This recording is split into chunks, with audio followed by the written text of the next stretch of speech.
Est-ce que tu peux te présenter un petit peu? Ouf Je m'appelle Christophe Elion, je suis ITC, ingénieur technico-commercial chez Norcan depuis maintenant 3 ans. J'ai la responsabilité de la région Nouvelle-Aquitaine et Occitanie, belle région, un peu loin d'Haguenau mais au soleil, et ça c'est appréciable. Et puis c'est ma région et c'est surtout le bassin que je connais le mieux, donc je crois à ma place. Voilà.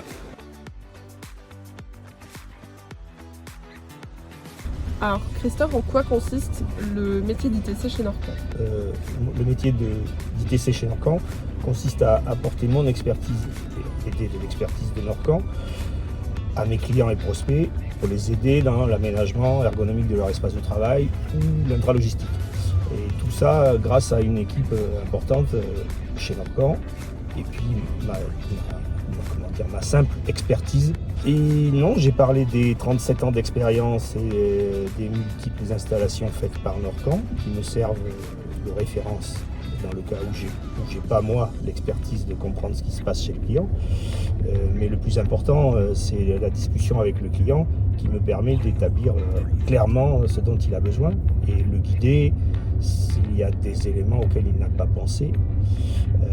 Et que notre expertise nous a permis de mettre en évidence sur toutes les affaires qu'on a pu faire pendant ces 37 ans.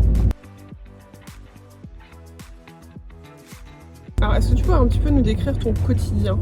Mon quotidien, comme vous pouvez le voir, il est composé de pas mal de voitures, on va dire 60 000 km par an, c'est quand même pas mal.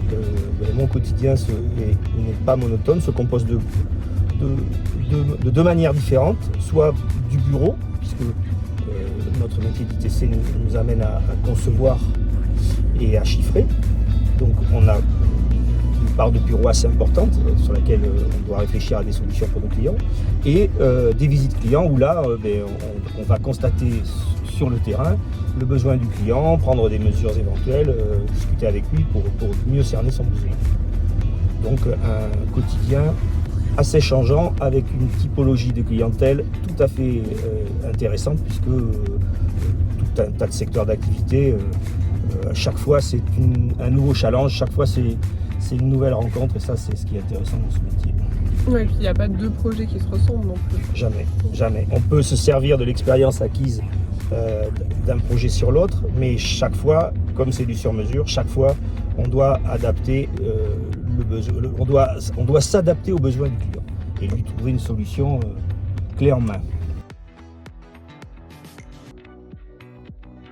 Alors aujourd'hui, on est sur un salon. Oui. Est-ce que tu peux nous dire un petit peu quel est ton rôle sur ce type de salon? Sur un salon, j'ai plusieurs rôles. J'ai d'abord le rôle de recevoir des clients que j'ai dans la région, qui vont passer nous saluer, à qui je peux présenter des nouveautés, mais aussi des curieux qui passent et qui, intéressés par notre stand, ont besoin d'un complément d'information et je leur amène ce complément d'information et j'essaye de les intéresser et après de prendre des rendez-vous. Enfin, c'est un rôle classique sur un salon professionnel, il n'y a pas de... C'est un rôle de représentation, voilà, en fait c'est ça. Est-ce que tu aurais un conseil peut-être à donner à une personne qui souhaite devenir ingénieur technico-commercial dans un domaine très technique comme le nôtre? C'est assez compliqué parce qu'il faut avoir une expertise de l'industrie au sens large, parce qu'en fait on est confronté à une clientèle tellement hétéroclite qu'il y a plein de problématiques différentes. Il y a de la pure industrie, il y a des gens dans la chimie, enfin, il y a vraiment des secteurs d'activité. Et là, c'est l'expérience, c'est la curiosité, c'est du feeling, enfin, c'est un mélange de tout un tas d'éléments et ça, je ne saurais pas donner de conseils et je me garderais bien de donner un conseil à quelqu'un. Le seul conseil que je peux donner, et c'est ma devise, j'y viens, c'est le sourire, l'écoute et l'empathie. Mais écoute et empathie, c'est la même chose, mais écoute, empathie, bonne humeur. Et avec ça, déjà, tu as les bons outils pour intéresser les gens. Voilà. Parce que si tu arrives et que tu fais la gueule, ça ne le fait pas. Ça le fait pas. Super, et bien merci beaucoup Christophe. Merci à toi. Et puis bonne fin de salon. Merci beaucoup, merci à tous.